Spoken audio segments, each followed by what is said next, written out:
Hello students, आज हम biology class 10 का पहला चैप्टर लाइफ प्रोसेस स्टार्ट करेंगे और देखेंगे कि लाइफ प्रोसेस है क्या। इस चैप्टर को स्टार्ट करने से पहले हम कुछ बेसिक चीजें हैं वो देख लेते हैं, जैसे बायोलॉजी कहते किसको है, व्हाट इज द बायोलॉजी। ये बायोलॉजी दो वर्ड से मिलकर बना हुआ है, तो एक वर्ड से मिलकर बना हुआ है। बायो जिसका मतलब होता है लिविंग एंड लोगोस जिसका मतलब होता है to study.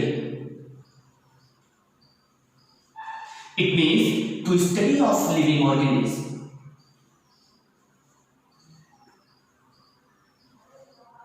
To study of living ऑर्गेनिज्म is called biology. Living organism की स्टडी करना बायोलॉजी कहलाता है। It means biology include both plant and animal because both plant and animal are the living organism. So we study plant and animal in biology. तो हम plant और animal दोनों को कहां स्टडी करेंगे? बायोलॉजी की स्टडी करेंगे। अब ये बायोलॉजी दो ब्रांच में डिवाइड किया जाता है, zoology and second is the botany. First zoology and second is the botany. Remember it, Aristotle is called father of biology. Aristotle को father of biology कहते हैं, is called father of biology. Aristotle is called father of biology. Now biology is divided into two branches. Biology को दो branch में divide किया जाता है, zoology और botany. Now this zoology is also made up of two Greek word. ये भी दो Greek word से मिलकर बना है। एक तो zoon, first zoon जिसका मतलब होता है एनिमल, और लोगोस जिसका मतलब टू स्टडी। इट मीन्स हम ये कह सकते हैं to study of animal.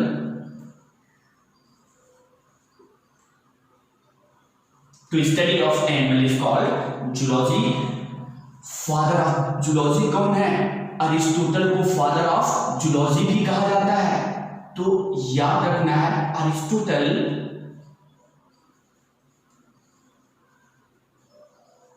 Is called father of zoology. Aristotle को ही फादर ऑफ जूलॉजी कहते हैं। नाउ सेकेंड बॉटनी, जरा सा हम देखें कि what is the botany. Now this botany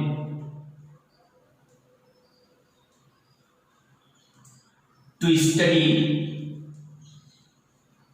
of plant is called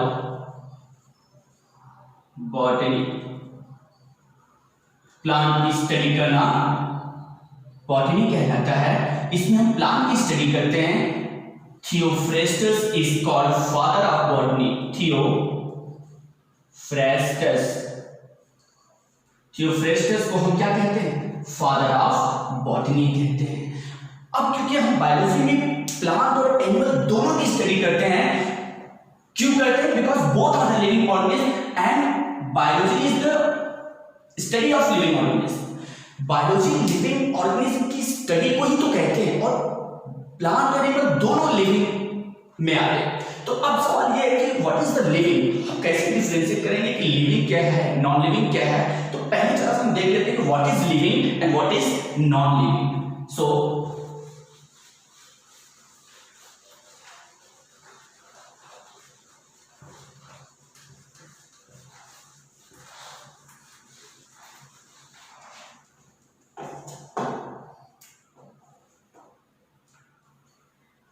living living किसे कहेंगे हम ये देखेंगे, देन नॉन लिविंग किसे कहेंगे ये देखेंगे। बड़ा कॉम्प्लिकेटेड चीजें रहती हैं कि हमें समझना हो कि किसे कहेंगे लिविंग और किसे कहेंगे नॉन लिविंग। क्योंकि अगर कभी कभी हम ये सोच लेते हैं कि movement is the sign of living, so vehicle, cycle, four wheeler, this all are move, ये सब भी तो मूव करते हैं, तो ये क्यों नहीं लिविंग में है? तो हाँ, ये बात दूसरी कि उनका जो मूवमेंट है दैट इज अनदर टाइप, वो एक दूसरे टाइप का मूवमेंट है जिसमें हम they move by the external force, वो किसी एक्सटर्नल फोर्स के द्वारा मूव करते हैं, अपने से मूव नहीं करते। तो हम अभी देखेंगे, सब कुछ देखेंगे अच्छे से। Now what is the living, जरा हम देखते हैं व्हाट इज द लिविंग। वो चीजें जो खुद को अलाइव रखने के लिए बेसिक फंक्शन परफॉर्म कर सकती हैं, या जो the things which can perform basic function, वो चीजें, वो ऑर्गेनिज्म जो बेसिक फंक्शन को परफॉर्म कर सकता है उसे हम लिविंग कहते हैं, and the things which can not perform basic function is called non living. बड़ी सिंपल सी बात हमें समझ में आई, एक वर्ड का बेसिक फंक्शन, जो बेसिक फंक्शन परफॉर्म करेगा उसे हम लिविंग कहेंगे, और जो बेसिक फंक्शन परफॉर्म नहीं कर सकता उसे हम नॉन लिविंग कहेंगे। अब सवाल ये कि बेसिक फंक्शन एक नई वर्ड आ गई, what is the basic function. अब ये बेसिक फंक्शन क्या है? मैंने क्या कहा, जो भी बेसिक फंक्शन को परफॉर्म करेगा वो लिविंग कहलाएगा, और जो बेसिक फंक्शन को परफॉर्म नहीं कर सकता वो नॉन लिविंग कहलाएगा। इसका मतलब the things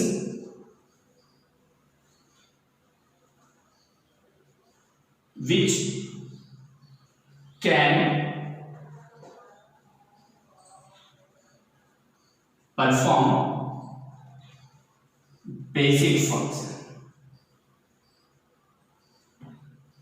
is called living। और ये क्या, can not perform basic function,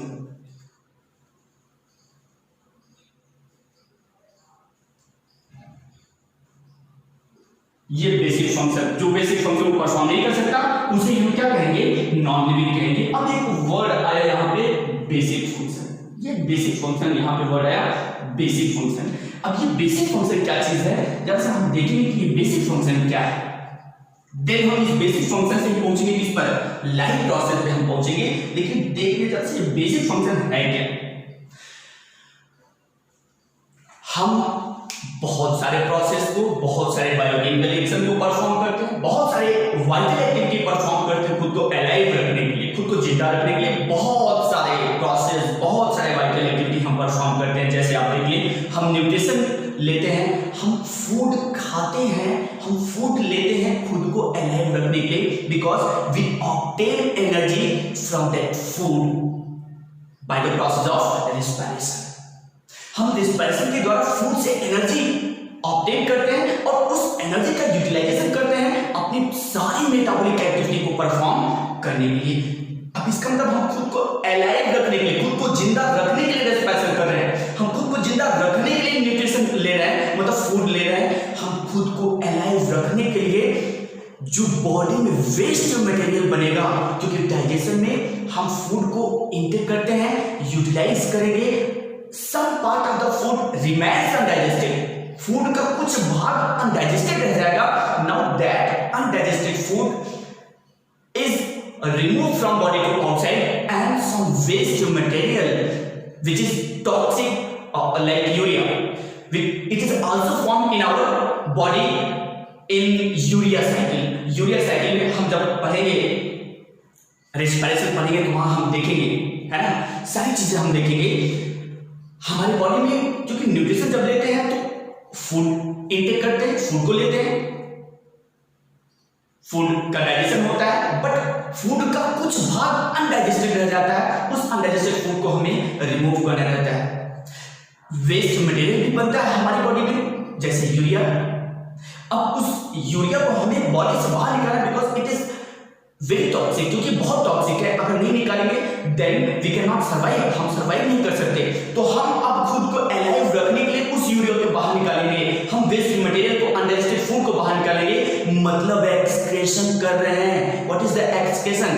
the removal of waste material from body to outside is called excretion. इसका मतलब ये जो एक्सक्रीशन हमने किया खुद को अलाइव रखने के लिए किया। हम ट्रांसपोर्टेशन करते हैं, फूड को डाइजेस्ट किया, now that digested food is absorb by the microvilli which is present in the inner wall of small intestine. That microvilli absorb the digested food and give it to the blood. Now blood carry this food to all cell. हर एक cell को food blood लाता है। Now अब ये जो transportation हो रहा है, ये जो फूड ऑक्सीजन हर एक जगह पे पहुंचाया जा रहा है, क्यों? खुद को अलाइव रखने के लिए परफॉर्म कर रहे हैं। हम ये जो ट्रांसपोर्टेशन कर रहे हैं खुद को अलाइव रखने के लिए कर रहे हैं, because each and every cell require food and oxygen at the time. If we can not give food and oxygen to the cell at the time, then the cell will die. तो क्या हो जाएंगे? Cell die हो जाएंगे अगर हम उनको सही समय पर फूड और ऑक्सीजन नहीं दिए। इसीलिए तो यूनिसेलुलर और मल्टीसेलुलर, जो कॉम्प्लेक्स मल्टीसेलुलर है, में डिफरेंस है। यूनिसेलुलर में जो ट्रांसपोर्टेशन होता है it is by simple diffusion because they are made up of only one cell. So by diffusion food is transported to all part of body easily. बड़े आसानी से फूड डिफ्यूजन प्रोसेस के through unicellular organism में हर एक भाग तक पहुंचाया जा सकता है। इजीली, आसान है। लेकिन कॉम्प्लेक्स मल्टीसेलुलर की बात करूं तो they are made up of billions and trillions of cell, और वो करोड़ों सेल से मिलकर बने होते हैं, और हर एक सेल को डिफ्यूजन प्रोसेस के द्वारा फूड एट द टाइम पर पहुंचाना it is not possible. So nature ने हमारी बॉडी में एक ट्रांसपोर्टिंग सिस्टम दे रखा है ताकि उस ट्रांसपोर्टिंग सिस्टम के द्वारा फूड और ऑक्सीजन को हर एक सेल तक सही समय पर पहुंचाया जा सके, ताकि हर एक सेल जिंदा रह सके। तो हम वो ट्रांसपोर्टेशन क्यों कर रहे हैं? हम वो ट्रांसपोर्टेशन कर रहे हैं खुद को अलाइव रखने के लिए। तो सीधी सीधी बात इतनी सी है कि वो प्रोसेस जो हम खुद को अलाइव रखने के लिए परफॉर्म करते हैं, उस प्रोसेस को बेसिक फंक्शन कहते हैं। हम बहुत सारे प्रोसेस परफॉर्म करते हैं। हम न्यूट्रिशन करते हैं इस खुद को अलाइव रखने के लिए, इसका मतलब न्यूट्रिशन भी एक बेसिक फंक्शन है। हम रेस्पिरेशन भी करते हैं खुद को अलाइव रखने के लिए, इसका मतलब रेस्पिरेशन भी एक बेसिक फंक्शन है। हम कंट्रोल एंड कोऑर्डिनेशन करते हैं खुद को अलाइव रखने के लिए, it means it is also basic function. We perform respiration, we perform excretion, we perform transportation. These all process are performed by us to keep themselves alive. ये सारे process हम परफॉर्म करते हैं खुद को अलाइव रखने के लिए। इसका मतलब ये सारे बेसिक फंक्शन ही हुए। इसका मतलब हम कह सकते हैं the process which is performed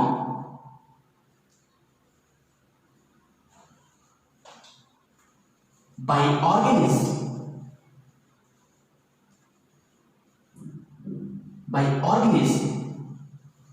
to keep themselves alive is called basic function। उसे ही क्या कहेंगे? बेसिक फंक्शन कहेंगे। एग्जाम्पल की बात करूं तो एग्जाम्पल हम देखें जरा सा। एग्जाम्पल की बात करूं तो क्या क्या एग्जाम्पल होगा? रेस्पिरेशन भी एक बेसिक फंक्शन है, और क्या न्यूट्रिशन भी है, और क्या मूवमेंट भी है। अभी हम देखेंगे हम मूवमेंट खुद को अलाइव रखने के लिए परफॉर्म करते हैं डायरेक्टली या इनडायरेक्टली। मूवमेंट और क्या कंट्रोल एंड कोऑर्डिनेशन, और क्या एक्सक्रेशन, और क्या रिप्रोडक्शन।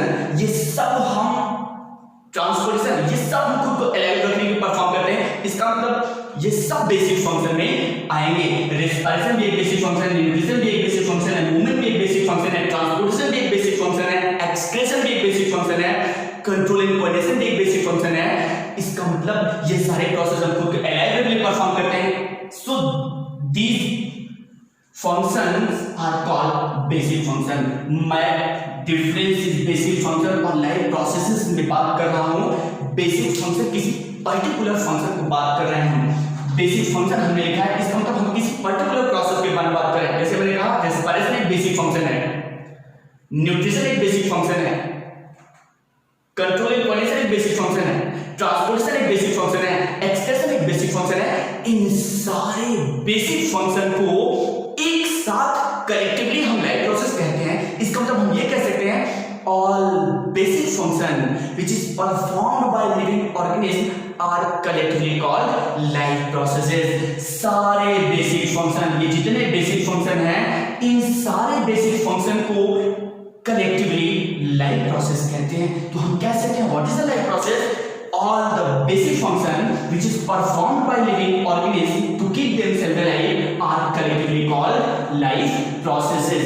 सारे बेसिक फंक्शन को कलेक्टिवली हम क्या कहते हैं? लाइफ प्रोसेस कहते हैं। सीधी सी बात इतनी सी है, ऑल बेसिक फंक्शन क्या है? All basic function, all basic function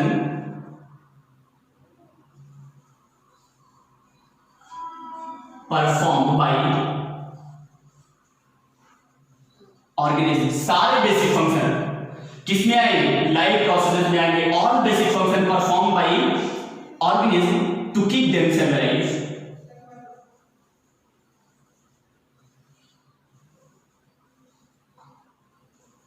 are collectively, एक साथ में क्या कहेंगे हम? लाइफ प्रोसेसेस कहेंगे। एग्जाम्पल, लाइफ प्रोसेसेस में सब आएगा। कौन कौन आएगा? मूवमेंट आएगा, फिर न्यूट्रिशन भी आएगा, फिर रेस्पिरेशन भी आएगा,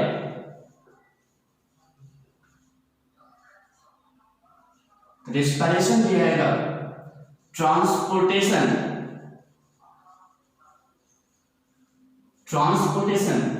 एक्सक्रेशन,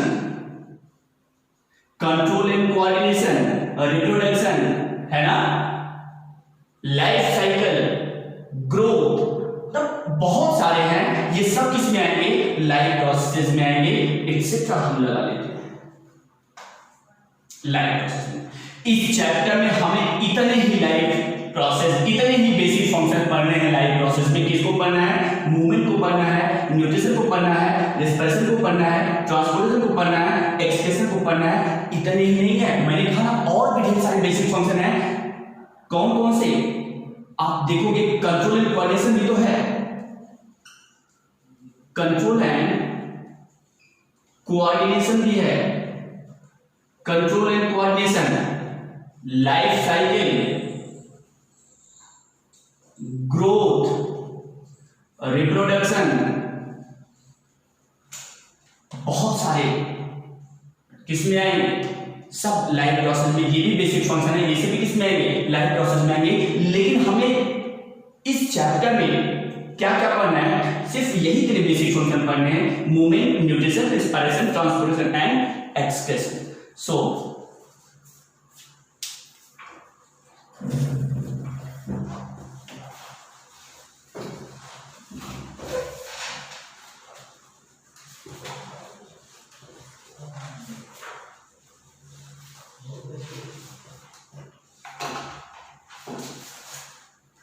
नाउ पहला जो बेसिक फंक्शन हम स्टार्ट करेंगे, मूवमेंट, पहले basic function. Now first basic function is movement. So what is the movement? हम मूवमेंट किसे कहते हैं? पहले ये देखेंगे what is the movement. Plant और मूवमेंट, प्लांट और एनिमल में मूवमेंट कैसा होता है हम वो देखेंगे। मूवमेंट को हम अगर सिंपल लैंग्वेज में कहें तो एक स्थान से दूसरे स्थान पर जाना, दैट इज कॉल्ड मूवमेंट। इसका मतलब to move from one place to another place,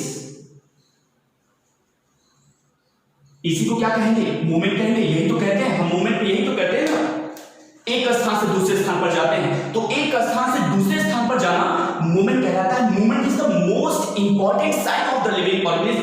बहुत इंपॉर्टेंट साइन है किसी भी लिविंग ऑर्गेनिज्म को, जो ये कंफर्म करता है कि दैट थिंग्स इज अलाइव, कि वो चीज लिविंग है। प्लांट और एनिमल दोनों अलग अलग तरह से मूवमेंट को परफॉर्म करते हैं। Plant and animal perform movement by different way.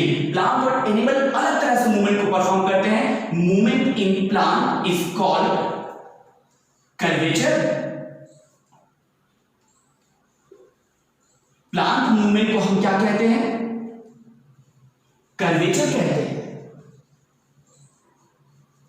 And the movement of animal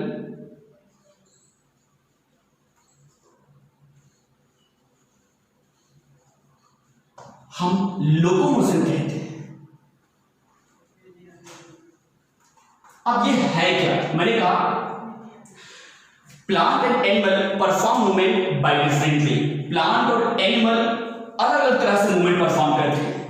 the movement of plant is called curvature and the movement of animal is called locomotion. So now what is the curvature? तो हम देखते हैं जरा ये curvature में plant करते क्या है। What is the curvature? है क्या कर्वेचर? ये प्लांट का अपने बॉडी पार्ट को कुछ स्टिमुलस की तरफ बेंड कर देना। प्लांट का अपने शरीर को, प्लांट का अपनी बॉडी को कुछ परिवर्तन की तरफ बेंड कर देना, घुमा देना, कर्वेचर कहलाता है। एग्जांपल देख लो, जिधर हम एग्जांपल देखते हैं कर्वेचर का।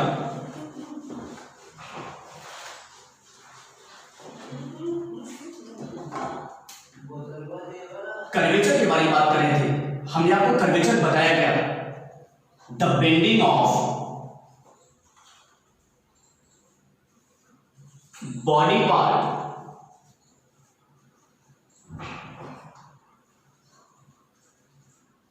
towards the bending of body part of plant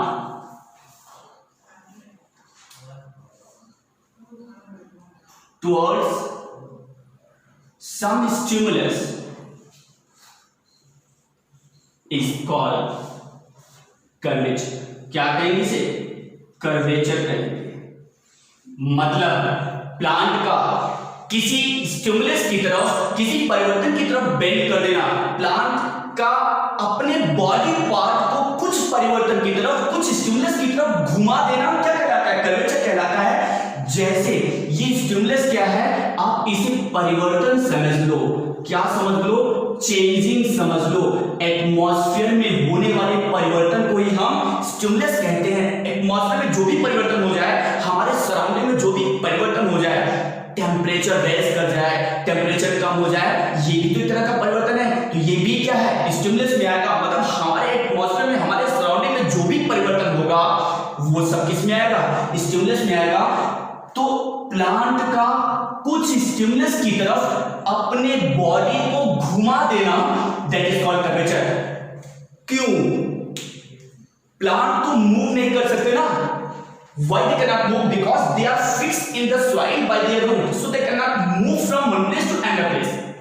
plant एक स्थान से दूसरे स्थान पर तो मूव नहीं कर सकते। क्यों? क्योंकि वो रूट के द्वारा सॉइल में फिक्स है। But they can bend their body part toward some stimulus, लेकिन वो कुछ स्टिमुलस की तरफ अपने बॉडी पार्ट को बेंड कर सकते हैं। जैसे किस तरफ? सच एज, किस तरफ बेंड कर सकते हैं? सच एज towards the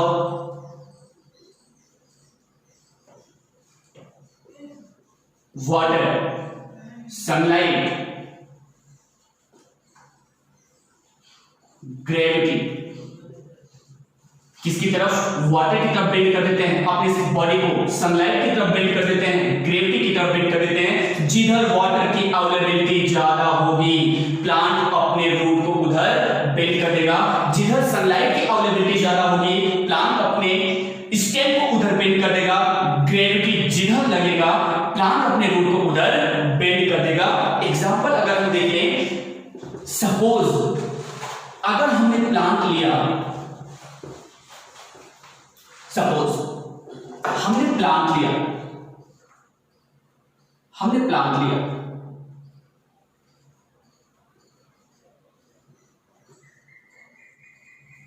हमने प्लांट लिया और प्लांट के बगल में पिट खोद दिया। गड्ढा खोद दिया और इस गड्ढे में क्या कर दिया, क्या भर दिया, वाटर। प्लांट लिया और प्लांट के बगल में हमने गड्ढा खोदकर उस गड्ढे में क्या भर दिया, वाटर भर दिया। अब हम देखेंगे क्या,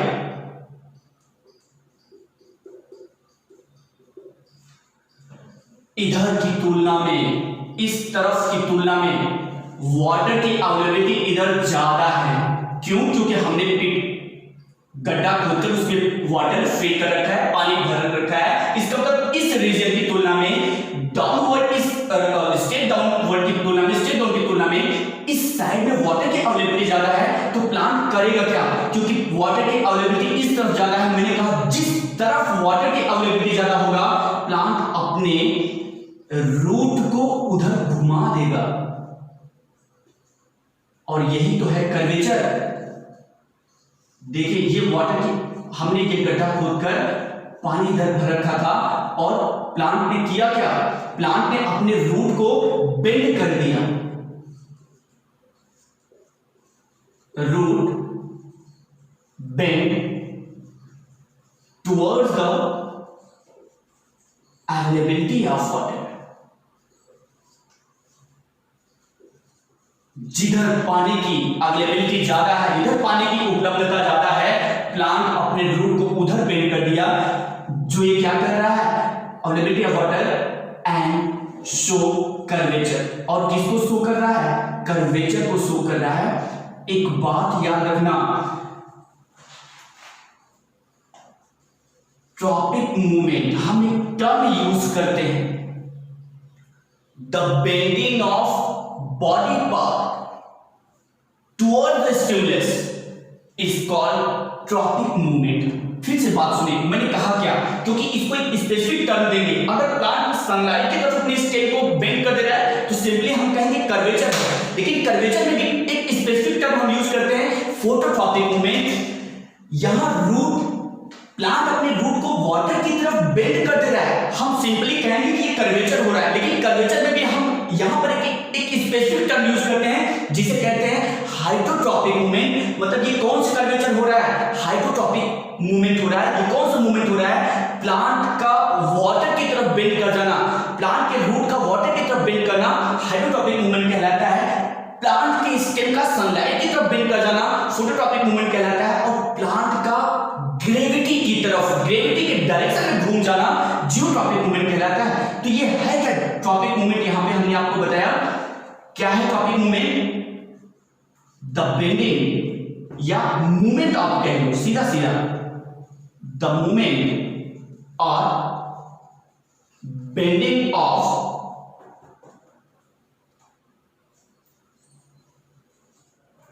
plant body towards the stimulus is called, क्या कहेंगे, ट्रॉपिक कहेंगे या ट्रॉपिज्म कहेंगे?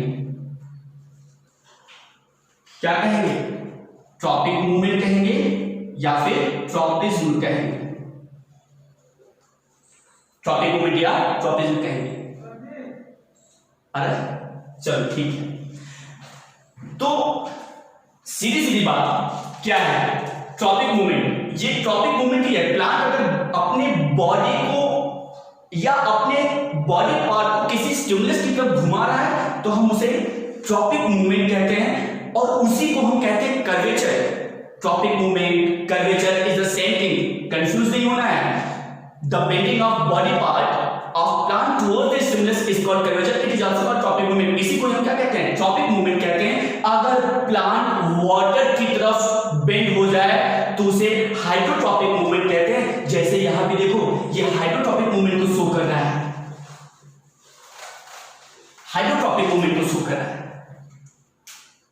पहला मैंने एग्जांपल ले लिया है, पहला मैंने बताया आपको कि यहां पे रूट क्या हो रहा है, वाटर की तरफ मूव कर रहा है। इसका मतलब इसे हम एक स्पेसिफिक टर्म देंगे, हाइड्रोट्रॉपिक मूवमेंट। Hydrotropic movement. याद कैसे रखोगे? ये हाइड्रो का मतलब होता है वाटर और ट्रॉपिक का मतलब अभी तो बताया मूवमेंट होता है। क्या बताया? बेंडिंग कह लो, मूवमेंट कह लो, कुछ भी आप कह लो। ट्रॉपिक का मतलब क्या होता है? स्टिमुलस की तरफ बेंड कर जाना। और हाइड्रो का मतलब क्या होता है? वाटर। इसका मतलब वाटर की तरफ बेंड कर जाना, वाटर की तरफ मूव कर जाना हाइड्रोट्रॉपिक मूवमेंट कहलाता है। और इसी को हमने क्या कहा, क्या कह दिया था? ये कर्वेचर ही तो है। कर्वेचर भी हमने कहा, इसे मैंने वाटर की तरफ बेंड कर दिया तो कर्वेचर कहा। इस कर्वेचर को एक स्पेसिफिक टर्म दिया जाता है। यहां पर ये जो कर्वेचर हो रहा है इसे क्या कहेंगे? हाइड्रोट्रॉपिक मूवमेंट कहेंगे। यहां पर जो कर्वेचर हो रहा है इसे क्या कहेंगे? हाइड्रोट्रॉपिक कहेंगे। फिर दूसरा, सपोज दैट हमने एक प्लांट लिया,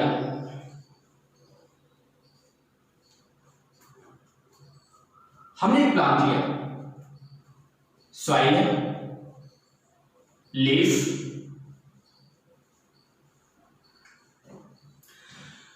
हमने क्या किया? इस प्लांट को तीन तरफ से कवर कर दिया दीवार से। क्या कर दिया? वॉल से, दीवार से हमने इसे ढक दिया।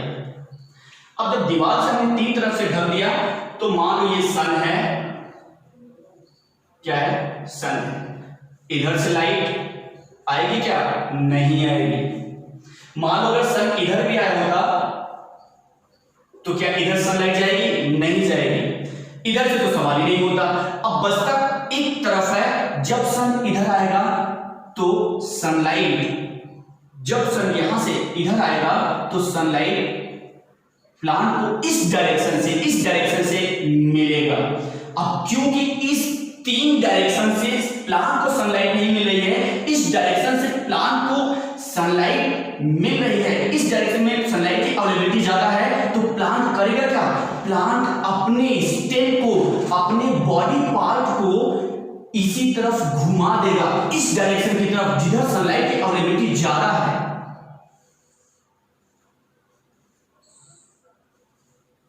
ये देखिए हमने घुमाया, ये देखो सनलाइट ये आ रही है। जाना तो स्ट्रेट चाहिए था ना, जाना सीधा चाहिए था प्लांट को, लेकिन प्लांट ने किया क्या? बेंड कर दिया। किसको? बेंड स्टेम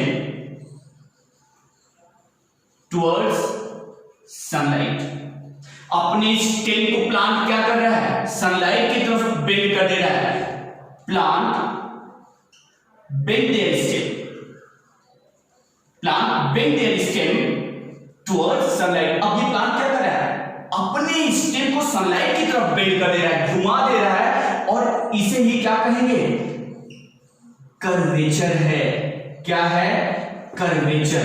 क्यों? क्योंकि प्लांट अपने स्टेम को बेंड कर रहा है। कर्वेचर यही तो मैंने बताया, प्लांट के बॉडी का स्टिमुलस की तरफ घूम जाना, स्टिमुलस की तरफ बेंड कर जाना कर्वेचर कहला रहा है। यहां पे प्लांट सनलाइट की तरफ कर्व हो रहा है, कर्व वर्ड से बना है, कर्व का मतलब घूमना होता है, तो सनलाइट की तरफ कर्व हो रहा है, सनलाइट की तरफ यहां कर्वेचर हो रहा है, और इस कर्वेचर को एक स्पेसिफिक टर्म दिया जाता है, phototropic movement.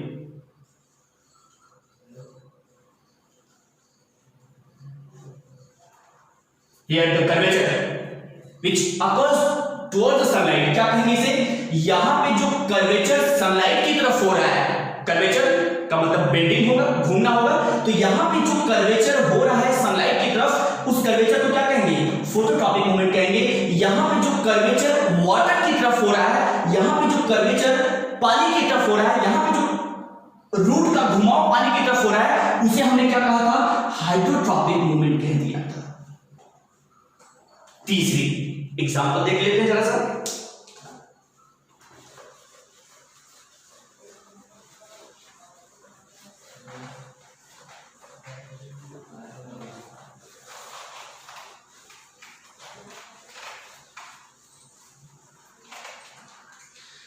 Third example,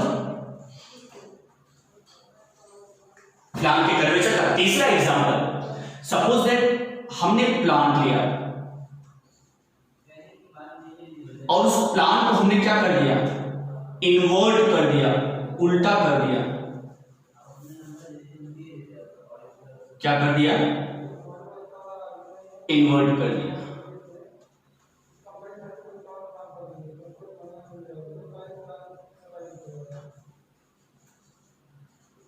inverted plant लिया हमने, उसे उल्टा कर दिया, मतलब रूट है ये, रूट को ऊपर कर दिया और स्टेम को नीचे कर दिया। जनरली यही तो होता है। हम कैसे क्या देखते हैं, स्टेम है, ये स्टेम है, तो हम देखते हैं कि स्टेम किस डायरेक्शन में ग्रोथ करता है, अपवर्ड डायरेक्शन में ग्रोथ करेगा, मतलब सीधा ऊपर जाएगा। और जो रूट होता है वो किधर ग्रोथ करेगा, नीचे की तरफ, सीधा नीचे की तरफ जाएगा। ऐसे ही होता है ग्रोथ, प्लांट में ग्रोथ होता है, जो स्टेम होगा वो सीधा ऊपर की तरफ ग्रोथ करेगा और जो रूट है वो सीधा नीचे की तरफ ग्रोथ करेगा। अब हमने प्लांट को उल्टा कर दिया, इन्वर्ट कर दिया, तो यहां पर भी भाई रूट अगर सीधा ग्रोथ करता है तो यहां पर भी रूट को सीधा ग्रोथ करना चाहिए था ना, सीधा जाना चाहिए था, और स्टेम को भी सीधा जाना चाहिए था, लेकिन ऐसा होगा नहीं। क्यों? क्योंकि जो रूट होता है वो ग्रेविटी के डायरेक्शन में ग्रोथ करता है, वो ग्रेविटी के डायरेक्शन में, और ग्रेविटी किधर लगता है, ग्रेविटी डाउनवर्ड, नीचे की तरफ लगता है, अर्थ की तरफ लगता है। ग्रेविटी है क्या? The force of attraction which is exerted by earth on an object. Earth के द्वारा लगाया गया जो अट्रैक्शन फोर्स होता है वही तो है ग्रेविटी। पृथ्वी के द्वारा जो लगाया गया अट्रैक्शन फोर्स होता है वही हमारा क्या है, ग्रेविटी है। और ग्रेविटी किधर लगता है? अगर इस पेन को फेंको तो नीचे गिरेगा, क्यों? ग्रेविटी के कारण। क्यों? क्योंकि ग्रेविटी नीचे लग रहा है तभी नीचे गिरेगा। अगर ग्रेविटी नीचे नहीं लगता तो ये कभी नीचे नहीं गिरता। ग्रेविटी नीचे की तरफ लगता है, ग्रेविटी किधर लग रहा है, डाउनवर्ड लग रहा है। और हमने आपको बताया क्या, हमने प्लांट को इन्वर्ट कर दिया, हमने आपको बताया क्या, जो रूट होता है वो किस तरफ ग्रोथ करेगा, root grow towards the gravity. Root हमेशा किस तरफ ग्रोथ करता है, ग्रेविटी की डायरेक्शन में ग्रोथ करता है। और ग्रेविटी मैंने आपको अभी दिखाई रखी है, ग्रेविटी किस डायरेक्शन में लग रहा है, ग्रेविटी नीचे की तरफ हमेशा लगता है। किस तरफ लगता है, gravity occurs downward, gravity occurs downward and root grow towards the gravity, और रूट ग्रेविटी के डायरेक्शन में ग्रोथ करता है। लेकिन स्टेम की बात करूं तो stem grow against the gravity.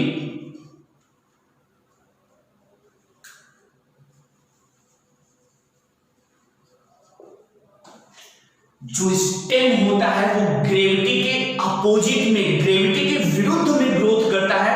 मतलब अगर ग्रेविटी नीचे की तरफ लग रहा है तो स्टेम इसके अपोजिट डायरेक्शन में, मतलब ये ग्रेविटी का डायरेक्शन ये, तो इसका अपोजिट क्या होगा, ये।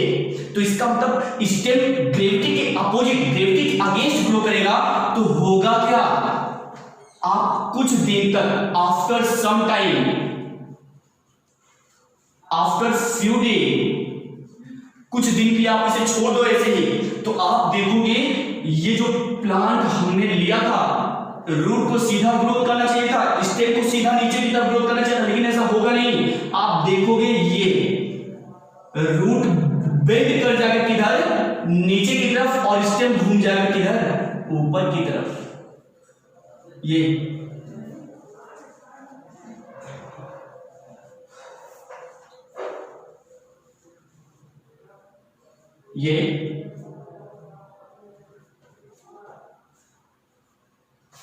हमारा गमला था, या ऐसे ही समझ ले, रूट बेंड, रूट किधर घूम गया, टुवर्ड्स ग्रेविटी, और स्टेम किधर घूम गया, स्टेम बेंड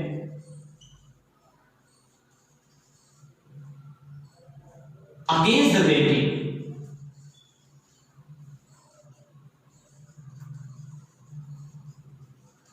स्टेम ग्रेविटी के अगेंस्ट में ग्रो कर रहा है। यहां पर ग्रेविटी की वजह से ये भी क्या है, स्टेम भी यहां कर्वेचर शो कर रहा है, रूट भी यहां कर्वेचर शो कर रहा है, और ये कर्वेचर हो किसकी वजह से रहा है, ग्रेविटी की वजह से हो रहा है। ग्रेविटी की वजह से ये मूवमेंट हो रहा है, ग्रेविटी की वजह से ये कर्वेचर हो रहा है, इसलिए इस कर्वेचर को क्या कहेंगे? जियोट्रॉपिक मूवमेंट कहेंगे। क्या कहेंगे? जियोट्रॉपिक मूवमेंट कहेंगे। मतलब ये कर्वेचर हो रहा है, यहां पर क्या हो रहा है? कर्वेचर हो रहा है, और इस कर्वेचर को क्या कहेंगे? Geotropic.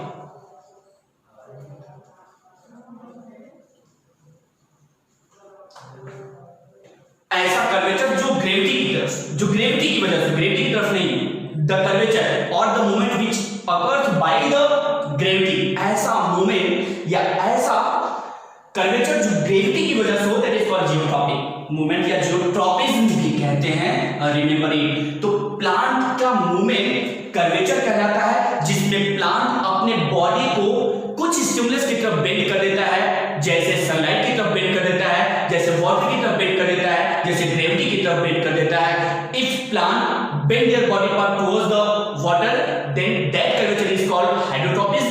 If plant bend their body part towards the sunlight, then that curvature is called phototropism or phototropic movement. And if plant bend their body part due to the gravity, that is called geotropic movement. उस curvature को क्या कहेंगे? Geotropic movement कहेंगे। Now अब हम आते हैं movement in animal.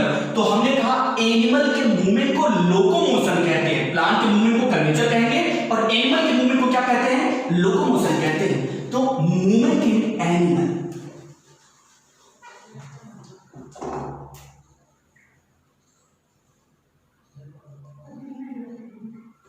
Movement in animal,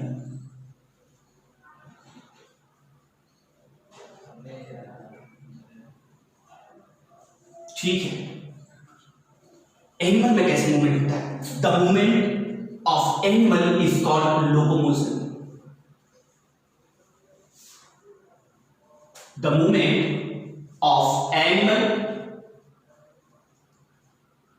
is called locomotion. क्या कहेंगे इसे? लोकोमोशन कहेंगे। जिसमें ये करते क्या है? In which they move from one place to another place. इस लोकोमोशन में एनिमल करते क्या है? इस लोकोमोशन में एनिमल एक स्थान से दूसरे स्थान पर फूड और फेवरेबल कंडीशन की खोज में जाते हैं। तो the movement of animal is called locomotion, in which they move from one place to another place. किसकी खोज में? In search of food and favourable condition.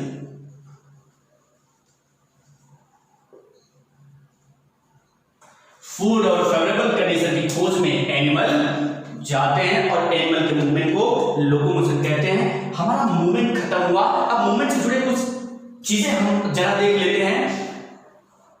Virus is neither living and not living। Virus ना तो living है ना तो non living है, because virus do not perform molecular movement. ये मूवमेंट लिविंग ऑर्गेनिज्म का मोस्ट इंपॉर्टेंट साइन है। अगर हम मूव नहीं कर रहे हैं, हम अगर सोते रहे, बैठ जाए कहीं पे, हम मूव ना करें, then our cell perform a type of movement which is called molecular movement. Remember it, our cell perform a type of movement which is called molecular movement. That molecular movement is the most important sign of the living organism, और वो molecular movement living organism का सबसे most important sign है। अगर कोई organism molecular movement को perform नहीं कर रहा है, then that is the alive, oh sorry, that is the non-living, that will be the dead। वो क्या होगा? non-living होगा, वो dead होगा। वायरस जब किसी बॉडी के अंदर जाता है, जैसे किसी होस्ट बॉडी के अंदर इंटर कर देता है, then virus start to perform molecular movement, and that is the sign of living. And when virus comes out from the host body, then it will stop their molecular movement. तो वो क्या कर देगा? अपनी molecular movement को stop कर देता है, या उसमें मॉलिक्यूलर मूवमेंट होना बंद हो जाता है। That is the sign of non living. क्योंकि मैंने कहा अगर मॉलिक्यूलर मूवमेंट नहीं हो रहा है, तो इसका मतलब है कि वो नॉन लिविंग है, और अगर मॉलिक्यूलर मूवमेंट हो रहा है, तो इसका मतलब है कि वो लिविंग है। वायरस जैसे ही किसी बॉडी के अंदर जाता है तो उसमें मॉलिक्यूलर मूवमेंट होना शुरू हो जाता है, that is the sign of living. और जैसे ही वो किसी बॉडी से बाहर आता है उसमें मॉलिक्यूलर मूवमेंट बंद हो जाता है, that is the sign of non living. Virus में लिविंग और नॉन लिविंग दोनों का कनेक्टर है, इसलिए वायरस को लिविंग और नॉन लिविंग का कनेक्टिव लिंक कहा जाता है। So virus is connective link. Connective link किसके बीच का? Between living and non living. Due to the किस वजह से? मॉलिक्यूलर मूवमेंट की वजह से, क्योंकि ये जैसे किसी बॉडी के अंदर जाता है मॉलिक्यूलर मूवमेंट इसमें होना शुरू हो जाता है, जब किसी बॉडी बाहर आता है मॉलिक्यूलर मूवमेंट रुक जाता है। इसमें लिविंग नॉन लिविंग दोनों कनेक्टर है, इसलिए वायरस लिविंग नॉन लिविंग दोनों का कनेक्टिव लिंक कहलाता है। ये वायरस क्या है? Virus is a non cellular. ये क्या है? सेल से मिलकर नहीं बना हुआ है, इसलिए हमने क्या कह दिया इसको? नॉन सेलुलर है। अगला पॉइंट, हमारे सेल में भी साइटोप्लाज्म एक तरह का मूवमेंट परफॉर्म करता है जिसे साइक्लोसिस कहते हैं। याद रखोगे आप, the cytoplasm in our cell, the cytoplasm also perform a type of movement. Cytoplasm cell में प्रेजेंट साइटोप्लाज्म भी एक तरह का मूवमेंट परफॉर्म करता है, एक तरह का स्टीमिंग मूवमेंट परफॉर्म करता है जिसे साइक्लोसिस कहते हैं। ये सेल है, ये न्यूक्लियस है, साइटोप्लाज्म ये भरा हुआ है। ये साइटोप्लाज्म न्यूक्लियस के चारों तरफ क्या करता है? स्ट्रीमिंग मूवमेंट परफॉर्म करता है, चारों तरफ ऐसे नाचता रहेगा, स्ट्रीमिंग मूवमेंट परफॉर्म करता है, जिसे हम क्या कहते हैं? साइक्लोसिस कहते हैं। जिसे क्या कर रहा है? न्यूक्लियस है, और देखो साइटोप्लाज्म इसी न्यूक्लियस के चारों तरफ क्या कर रहा है? घूम रहा है, मूव कर रहा है, जिसे हम साइक्लोसिस कहते हैं। तो ये साइक्लोसिस है क्या? The streaming movement of cytoplasm inside the cell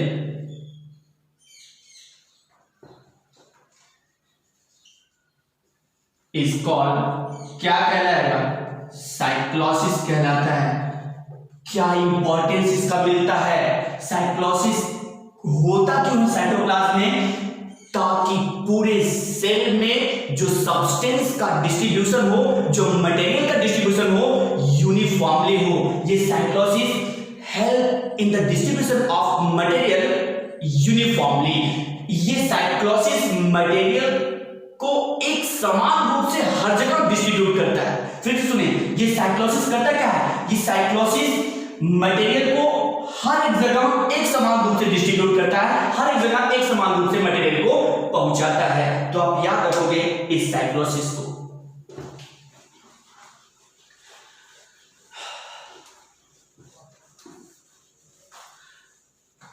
movement topic हमारा खत्म हुआ। अब अगली जो टॉपिक होगी हमारी वो न्यूट्रिशन टॉपिक होगा।